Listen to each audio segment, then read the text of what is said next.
We're back down here at Diamond Grove Adventures, and we got a little drainage work we're gonna do. This was kind of the one spot I was always a little concerned about, was everything in that area drains out this 6-inch pipe, and then I got another little 4 or 6-inch pipe over here. It's really not bad. It's got fall. I didn't really do my walk around, but it's got fall all the way down almost until the red cooler. But the problem is it gets lower over there, which there's always been a water hole or a muddy spot we've never really been able to fill in. But it's, I don't know, like about the laser's only got like 5 inches of fall from this pipe right here. So it does have a little bit of fall, but it's not quite enough. So I'm gonna go and clean this up, and then kind of make more of a predominant swell through here, and then kind of where my tracks are, I'm gonna try to curve it, and then I'll have to go down a little ways along the edge of the train track. And finally it's got enough fall to kind of run out, and then I got a dirt pile over there. I'm gonna try to start dumping in where that water's at and working it this way, but try to kind of regrade and reshape that whole area where it's got a little more of a, like I said, a swell or a flow where it drains on out. I mean, the problem is it's just so flat here, and you know, we kind of keep adding and doing things. It just kind of restricts where the water can go.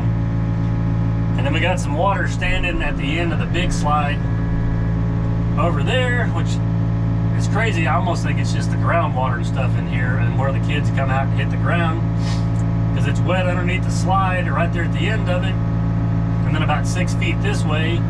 But it's got 17 inches of fall from the bottom of the slide to the edge of the Bermuda grass, which it doesn't look like it, but I did dome that up some. But those piles never really dried out, and then like I said, there's just so much groundwater out here.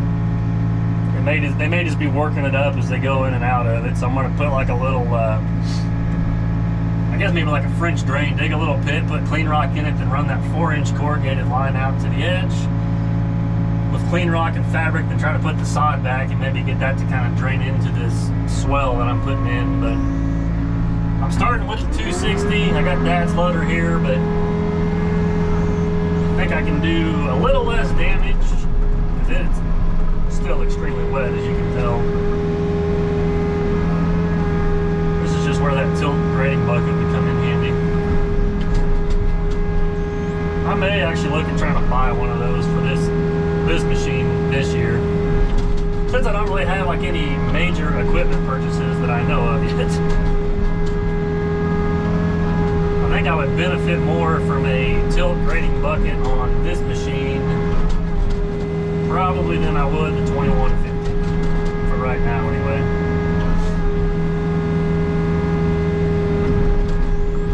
But once that ramp went in, it kind of restricted the flow on that area, and then having the depot over there, so then we just kind of funnel everything to this one spot. But if I can kind of cut a wider swell for this water to run down, that would help.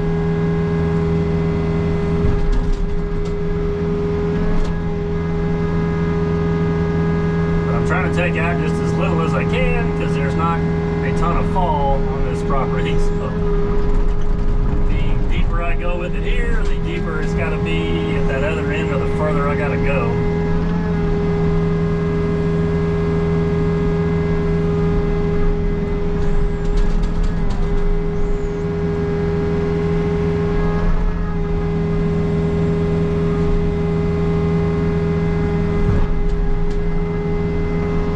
Try to just cut the bottom in here, then I'll go back and slick the sides up a little bit from there.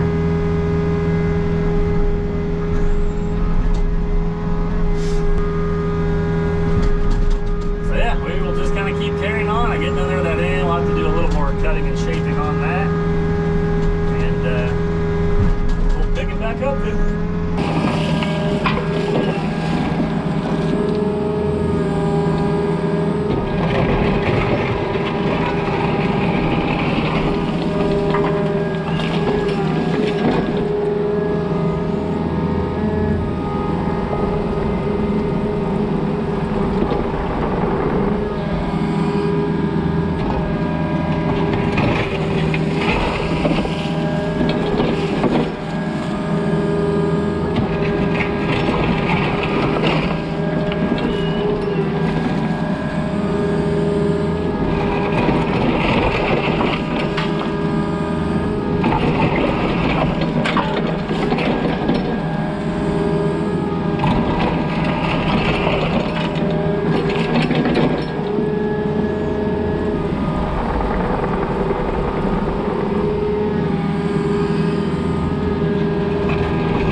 So we are back down here at Diamond Grove this morning, and I really haven't done the best job at filming everything. I got like bits and pieces of it down here, but we basically took this entire area, he's got some pipes under the sidewalk, and just kind of regraded and just got one big uniform slope, just kind of down and kind of diverted it or routed it around the train track.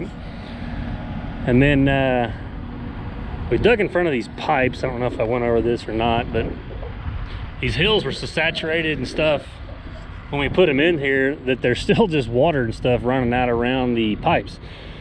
So I dug little channels and we put clean rock, and you can kind of tell when I put some of the dirt back, it's still muddy and was pumping the rock up. But I think he's going to put these rubber mats and stuff back on there, and then the Bermuda will eventually grow back over there. When that dries a little more, we'll kind of clean it up. But now we kind of got these little, I don't even know if you call them like a French drain. There's no pipe in there. It's just about a 6-inch deep ditch filled full of clean rock, and it ties out in here. Done that on the same thing over here. The Bermuda will grow back over that clean rock and then this dirt, and then it's eventually going to have a sidewalk, but we're going to use clean rock, or that'll help all the water that kind of wicks out of here run underneath the sidewalk, hit this area and drain off. This one we did have a pipe in there, but it kind of pumped its way out back out, so it that didn't work. But it's filled full of rock, and then we got it kind of covered back up. So just, I don't know, the clean rock will work. I mean, I know everyone wants to put the drains in, but clean rock's natural filtration anyway, and that'll almost do more than what the pipe would even do. But we kind of got it started up there. Like I said, I think he's going to put that rubber or plastic back. But then what it is, these hills are still completely saturated and they drain out where we dug it for these pipes. So it just kind of always was wet right here. So now it's got a channel in here where it can run through the clean rock. And then it daylights out, and like I said, we'll have more clean rock where he's going to put the sidewalk out, or for it to run out and run through. And then it'll hit this area. And we kind of, like I said, I got a real gradual swell down through here, and I took and built that up because it was always running around, and it just, there's like a low spot there. And then it was kind of try to drain over to there, but now I got that kind of bermed up and kicking it out and around, and it'll take off down the train track. So this whole area ought to drain a whole lot better now. It's gonna need a little more dry now. That's getting pretty good up there, but this is still pumping pretty bad right here, so I had to use the excavator to kind of slick it up. So I'm probably gonna run over it one more time this morning with the loader, just try to get our tracks and stuff like that out of here, and then put a little more clean rock. I'm just probably gonna do down the edge of the sod, maybe to here, because eventually he's going to have a sidewalk all the way around, but I'm going to let that dry out just a little bit more. He's not going to do the sidewalk anytime soon. And then this area will pretty much be ready to be reseeded. For now, we got weather coming in. It's supposed to get to 60, 61 today, and then tomorrow is like a chance of up to 3 inches of snow and like 30. So the weather is going to rapidly change this afternoon. And we're supposed to get some rain with it tonight and then turn into snow, so I won't be able to do anything else on here for quite a while, but at least now it's it should drain off a little bit better. That is where we're at for now.